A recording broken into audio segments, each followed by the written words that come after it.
ये जवाब साहब, हमारे उस वक्त के जितने भी सिंगर्स थे वो इंडिया गए, वहां जाके उन्होंने गाया।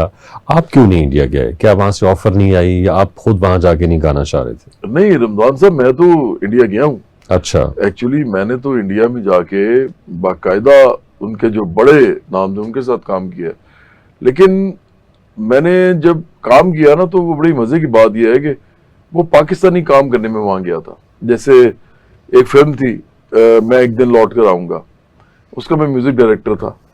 तो पहली फिल्म मूसा खान की थी, दूसरी ये की थी, तो म्यूजिक डायरेक्टर के तौर पे। तो वहां मैंने आशा भोसले साहबा के साथ गाना किया, फिर मैंने सुनिधि चौहान साहबा के साथ किया, फिर मैंने अलका याग्निक साहबा के साथ किया। इस तरह फिर मैंने कृष्णा एक लड़का था, उसके साथ नहीं किया, उसका गाना मैंने लिया।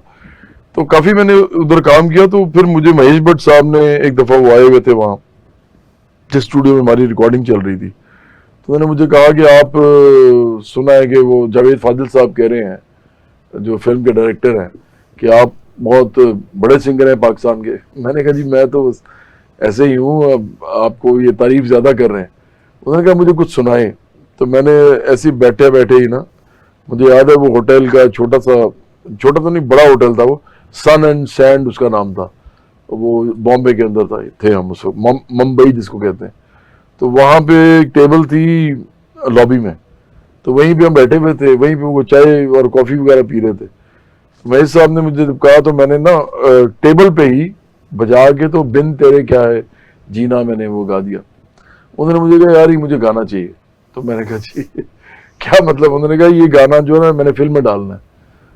तो मैंने जावेद फाजिल साहब की शक्ल देखी, मैंने कहा जी ये तो मेरा अपना गाना है, मतलब मैंने अपने एल्बम में गाया हुआ है। उन्होंने कहा कोई फर्क नहीं पड़ता, इंडिया में नहीं सुना किसी ने, तो आप ये मुझे दे दें। तो फिर वो अगले दिन आए मेरे पास, स्टूडियो आए अपने भाई जो हैं मुकेश भट्ट के साथ।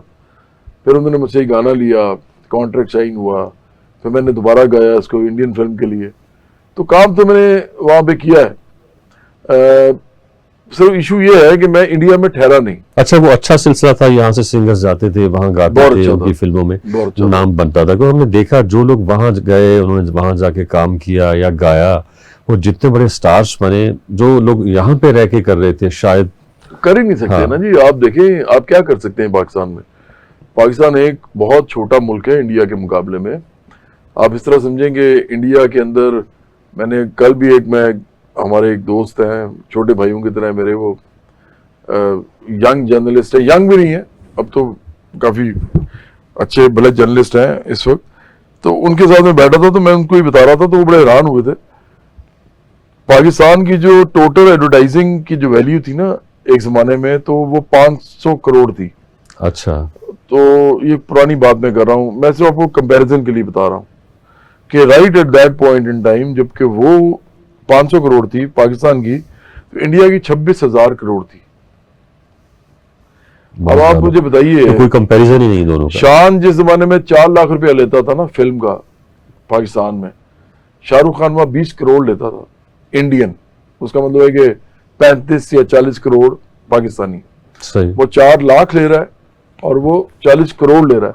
तो देखें, जो इंडिया से हिट होगा ना आर्टिस्ट, जब भी, चाहे वो मायरा खान है, चाहे वो फवाद खान है, चाहे वो आतिफ है, चाहे वो राहत अली खान है, इवन टू सम एक्सटेंट जो शफकत अमानत अली है, उसके भी 2-3 गाने बड़े हिट हुए। तो ये सबको जो फायदा हुआ है ना, वो ये हुआ कि इतनी बड़ी मार्केट, जो पूरी दुनिया की सबसे बड़ी मार्केट है, पाकिस्तान तो किसी गिनती में नहीं आता ना।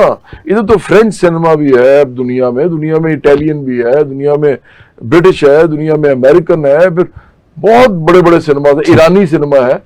पाकिस्तान का अपना भी छोटा सा सिनेमा है। मसला ये है कि इंडिया तो जो है वो दुनिया में हॉलीवुड से भी आगे चला गया हुआ है। बॉलीवुड में जितनी फिल्में बनती हैं वो हॉलीवुड में भी नहीं, हॉलीवुड में बनती। तो इसका मतलब ये है कि जो वहां से हिट होगा ना, वो फिर सर चढ़ के बोलेगा। बिल्कुल। कुछ हमारे आर्टिस्ट ऐसे हैं जो ये कहते हैं कि जी इंडिया जाके नहीं काम करना चाहिए। अभी शान की आपने बात की, कुछ बाकी भी आर्टिस्ट हैं। शान तो ऐसे झूठ बोलता है। सही। तो ये किस हद तक आप इसको जस्टिफाई करेंगे? ये सही कहते हैं नहीं करना चाहिए? मैं, आप दोबारा सवाल कर लें, मैं आपके दरमियान में मैंने 2 दफा बोला। नहीं, आप प्लीज कंटिन्यू। मैं ये कहना चाह रहा था कि हमारे यहाँ कुछ आर्टिस्ट ऐसे हैं जो एक खास नजरिए को बुनियाद बना के कहते हैं कि जब हम इंडिया में जाके काम नहीं करेंगे, या फिर ये भी कहते हैं कि हमें काम की ऑफर हुई और हमने इनकार कर दिया क्योंकि हम पैट्रियट हैं, हम पाकिस्तान से मोहब्बत करते हैं। ये जो भी कहता है ना जी, ये झूठ बोलता है, चाहे वो बड़े बड़े नाम हों पाकिस्तान के। मुझे पता है आप किन लोगों की बात कर रहे हैं। मिसाल के तौर पे शान है, वो आपको कहेगा जी मैं तो जी इंडिया में काम नहीं करता। गजनी की ऑफर हुई मुझे, वो गजनी की ऑफर उसने इसलिए कहा कि मैंने नहीं करनी क्योंकि उसको विलन का रोल वो दे रहे थे, तो उसने कहा जी मैं विलन का रोल नहीं करना चाहता।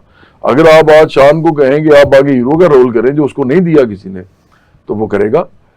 इशू ये है कि क्या शान जो है इंडिया नहीं गया। शान मुझे एक दफा को तो पता है कि वो इंडिया गया था। अच्छा, हाँ जी, वो तमाम एक ताइफा पूरा गया था, वो उसके साथ गया था और वहां पे जाके उसने मुलाकातें की थी, लेकिन वो नहीं कुछ बना। तो ये बात कहना, शान बड़ा अच्छा एक्टर है, बड़ा एक्टर है पाकिस्तान का, लेकिन कभी भी ना झूठ नहीं बोलना चाहिए। मैं आज भी आपको बताता हूं, अगर इसको अच्छा रोल क्यों मिले, जो इसको लगे कि मेरी मर्जी का रोल है, मैं यहाँ पे बड़ा आर्टिस्ट हूं, तो वहां पे भी बड़े आर्टिस्ट के तौर पे मुझे मिले।